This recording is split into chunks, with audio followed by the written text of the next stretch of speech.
Hi, everybody, and welcome back to another joyful story time. Tonight, we are going to be reading a book called Jackie's Special Halloween. Before I do that, I wanted to touch on the history of Halloween. So, Halloween, which is a contraction of All Hallows Eve, so Eve meaning the evening of uh, something, so Christmas Eve is the evening of Christmas. So All Hallows Eve would be the evening before All Saints or All Hallows Day.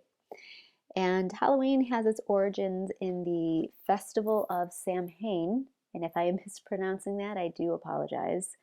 But this festival was celebrated among Celts of ancient Ireland and I believe also ancient Britain on November 1st. So that was believed to be the end of the harvest and the beginning of winter.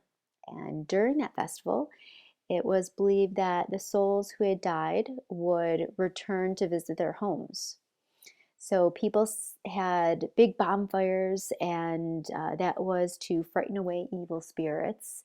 And they would sometimes wear masks and other disguises so that they wouldn't be recognized by the ghosts that were thought to be present during that time. So, fast forward to roughly in the 7th century, and during that time, All Saints' Day was established.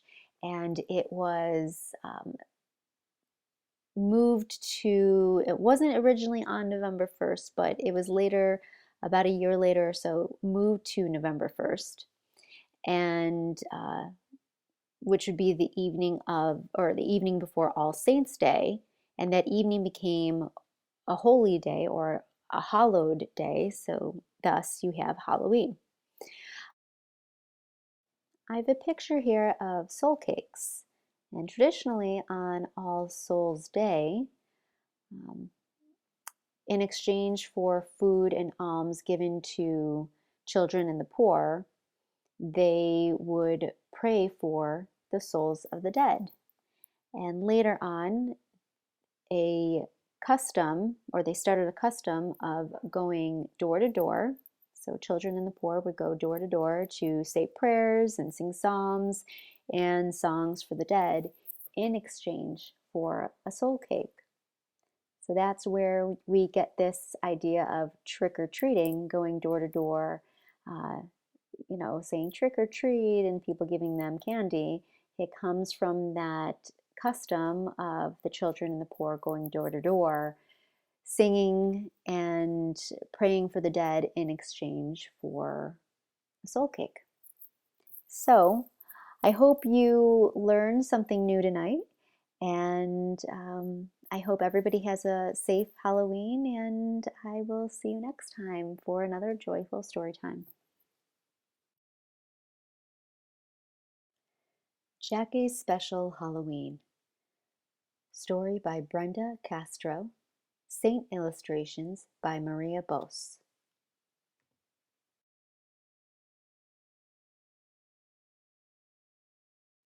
It was the day before Halloween, and Jackie sat impatiently in the pumpkin patch, waiting to be chosen. She had heard the stories about Halloween. All the pumpkins say it is one of the most exciting of all nights. Neighborhoods glow with the light of freshly carved jack-o'-lanterns, and happy children attend parties or walk down the streets dressed in costumes, gathering bags full of delicious candies and fun treats. Jackie hoped somebody in the crowd of people who came to the pumpkin patch that day would choose her. She very much wanted to be a part of all the festivities. Jackie had always heard that if you are chosen by a child, you will be able to talk to children on Halloween night. I want that pumpkin, Jackie heard a voice say, and then a little boy knelt beside her. You are the perfect pumpkin, he told Jackie. All my friends are going to love you. We're planning the best party ever. We're going to dress up, play games, and eat tons of candy. Well, Pablo, there's more to Halloween than candy and costumes, a little girl told the boy. What do you mean? The boy asked. Bella is right, said the children's mother. The word Halloween comes from the phrase All Hallows Eve. Hallows is another name for saints. Halloween is the day before All Saints' Day, which always falls on the first day of November. That's why we go to Mass that day, to honor all the saints. What is a saint? Pablo asked. Saints are people who lived virtuous lives and did God's will, said the children's father. Now they are in heaven watching out for us, always ready to help us to love God and each other. That's why we're having a big celebration tomorrow to honor them at our All Saints' Day party. Bella and Pablo took Jackie home and went to work carving her into a beautiful jack-o'-lantern. They placed her outside on the porch. The next evening, they gave her a candle and a flame. Her bright smile showed how happy she was. Everything she had heard about Halloween was true. There were lots of people out on the street, and the night was glistening with radiant jack-o'-lanterns just like her. Bella and Pablo finished decorating their house and putting on their costumes. It was time for the guests to arrive.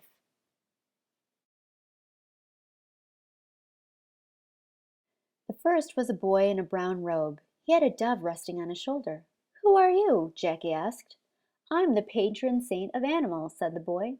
"I was born in Italy, in the small town of Assisi in the year 1181. My family was very wealthy, and I loved going to parties and spending time with my friends. Then one day, I heard the voice of God telling me that I needed to change. He wanted me to live a life of poverty and prayer. I gave up my fortune and lived the rest of my life in prayer, preaching to others about the goodness of God. Living my life completely for God filled me with joy."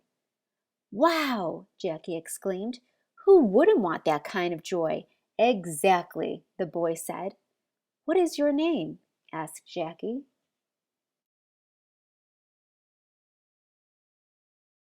"My name is Francis," replied the boy. The life of St. Francis of Assisi helped Jackie understand the virtue of obedience. Jackie was fascinated to learn that this man decided to obey God and give up all his money and live in poverty. He was inspired by the love he felt for the Lord. Next to arrive at Bella and Pablo's house was a boy dressed in a white habit under a black cloak. He was carrying a broom. "Who are you?" Jackie asked.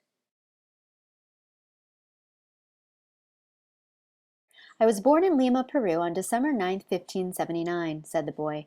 "My father was a wealthy Spanish gentleman, and my mom was a freed slave from Panama. People made fun of me because of my mixed race.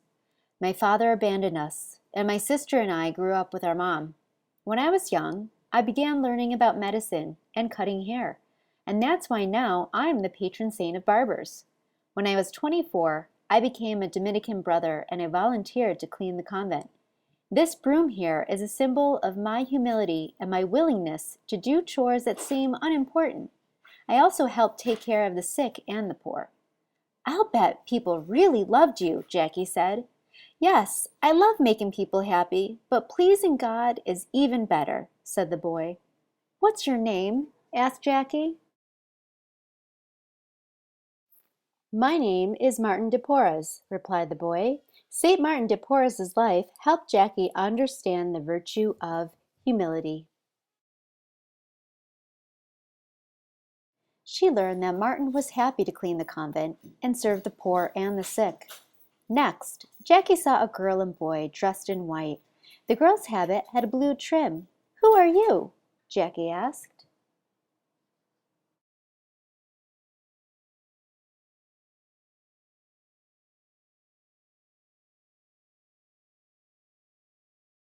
"I was born in 1910 in Macedonia.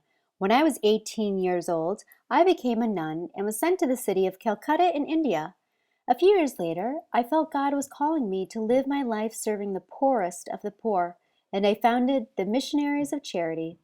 Other sisters joined my order, and we all dedicated our lives to taking care of orphans, the homeless, the hungry, and those who were dying and had no one to love them." "And who are you?" Jackie asked the boy who arrived with the girl. He was dressed in a white alb and wore a small cap. "I am the patron saint of World Youth Day," said the boy. I was born in Poland on May 18th, 1920. In the year 1978, I became Pope. One day, a man shot me in an attempt to take my life. When I recovered from the wound, I went to visit the shooter in prison. After talking to him about God, the man felt sorry for what he had done, and I forgave him. That's amazing how much your love of God inspired you to love others, Jackie told the children. What are your names?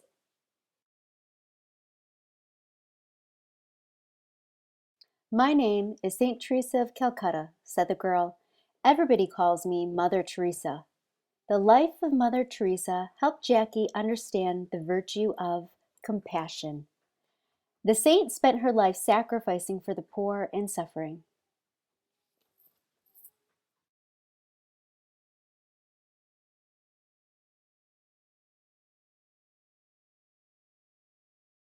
And have you guessed who I am? Asked the boy. My name is Pope John Paul II. The life of Pope St. John Paul II helped Jackie understand the virtue of forgiveness. John Paul II forgave a man who tried to kill him and taught the man about God.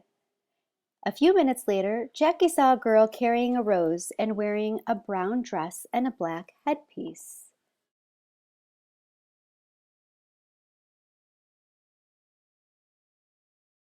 Who are you? Asked Jackie. I'm the patron saint of missions and florists. I was born in France in the year 1873. My mother died when I was 4 years old, and my sisters took care of me. When I was 8 years old, I got very sick with a fever. Everybody thought I was going to die. My sisters were praying for me to get better, and I started praying too. Mary, the Mother of God, appeared to me and smiled at me, and I was suddenly cured. At the age of 14, I entered the Carmelite convent. I died of illness when I was only 24.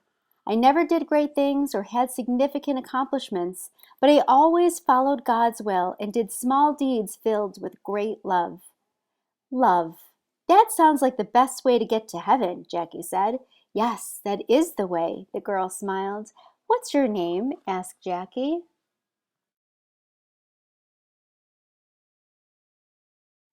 My name is Saint Therese of Lisieux. The life of Saint Therese helped Jackie understand the virtue of love.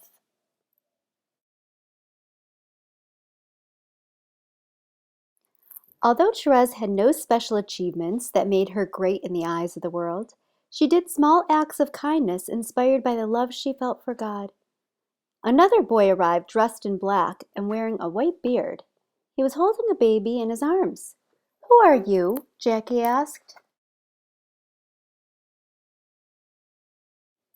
I'm the patron saint of charitable societies. I was born in the year 1581 in France. One day I was captured by pirates and became a slave. After I preached to my master about God, he became a Catholic and set me free. I spent the rest of my life serving the poor and the needy. I founded an organization called the Daughters of Charity, a group of ladies who helped me serve the poor and the sick. Wow, that's wonderful that people wanted to help you help others, Jackie said. Yes, our good deeds can inspire goodness in other people, the boy said. What's your name? Asked Jackie.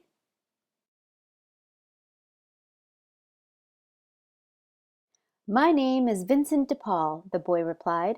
St. Vincent's life helped Jackie understand the virtue of charity.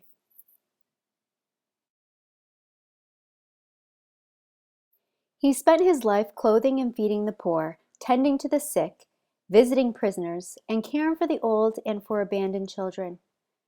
The next guests to arrive were a boy and girl. The girl was dressed in white and had a black garment covering her head. The boy was dressed in black and was wearing a tall hat and carrying a quill pen. Who are you? Jackie asked. The girl was the first to respond. I am the patron saint of mothers and wives. I was born in the year 331 in Algeria, North Africa. When I was very young, I got married and had 3 children. One of my sons did not believe in God, and I constantly prayed for him and shed many tears. My prayers were heard, and my son not only became Catholic, he became a well-known saint. That's me, exclaimed the little boy with her. I am the patron saint of theologians, people who study religion. I was born in the year 354 in North Africa. For many years, I lived a life of sin, and I spent time with people who were a bad influence. My mother constantly prayed to God that I would turn away from my wicked ways and live a holy life. One day, I heard a voice telling me that I had to read the scriptures. I began reading the Bible, and I understood that God wanted me to follow him. Eventually, I became a priest, then a bishop. I wrote books and letters that teach people how to be good Catholics. I'm known as a doctor of the church because the things I wrote about God were so important for people to learn. Wow! All of that happened because of the prayers of one woman? Jackie asked. Oh, yes, prayer is very powerful, the boy said. God hears every prayer and wants to give us all the things that are good for us, the girl added. What are your names? Jackie asked. My name is Saint Monica, the girl said. And I'm Saint Augustine, said the boy. Saint Monica's life helped Jackie understand the virtue of faith. When her son turned away from God, Monica's faith gave her the strength and hope to pray for many years until her prayers were answered. And St. Augustine's life taught Jackie about the virtue of wisdom.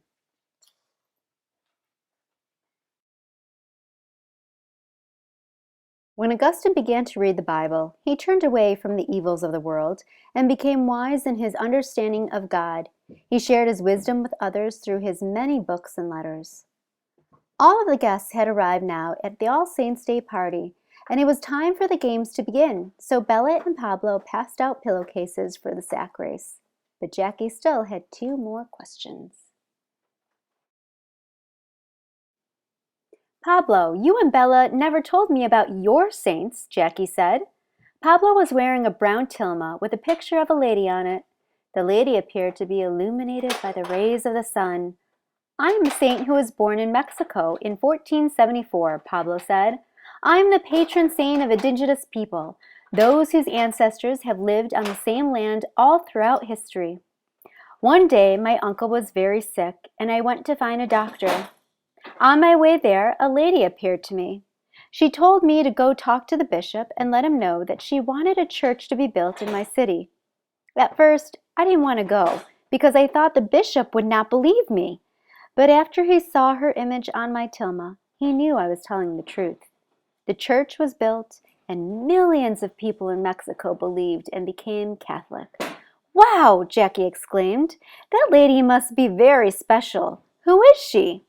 She is Mary, the mother of Jesus, and yes, she is very powerful in her ability to lead people to God because she wants everything her son wants, and he is the Savior of the world and the whole reason all the saints have made it to heaven.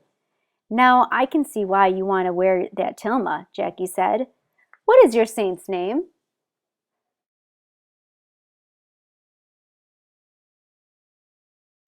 Juan Diego, the boy said. St. Juan Diego's life helped Jackie understand the virtue of courage. When Our Lady of Guadalupe appeared to Juan Diego, he was courageous enough to talk to the bishop even though he knew he would not be believed at first. What about you, Bella? Jackie asked. Who is your saint? Bella had her hair in braids and wore a cross around her neck. She was dressed in suede leather.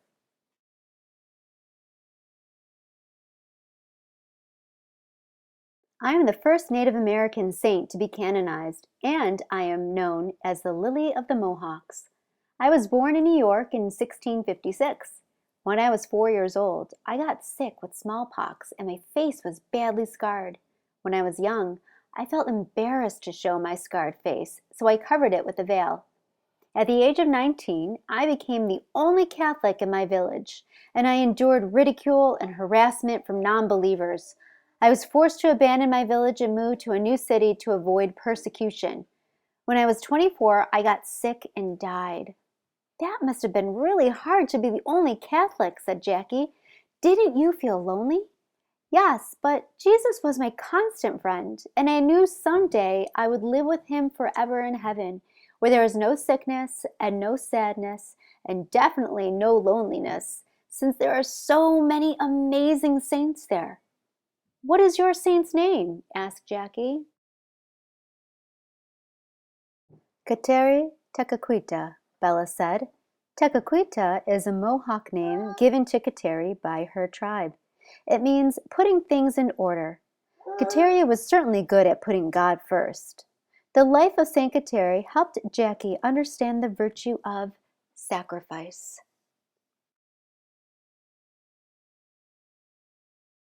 Leaving her village to move to a strange city was very difficult and frightening, but Kateri knew there was no other way to be faithful to Jesus.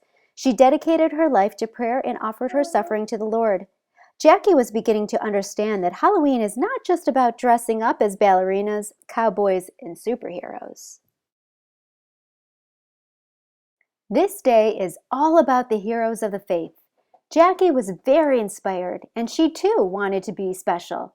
Bella explained to Jackie that every single creation of God has a purpose. Jackie's purpose was to light the path for children on Halloween night with her beautiful inner light.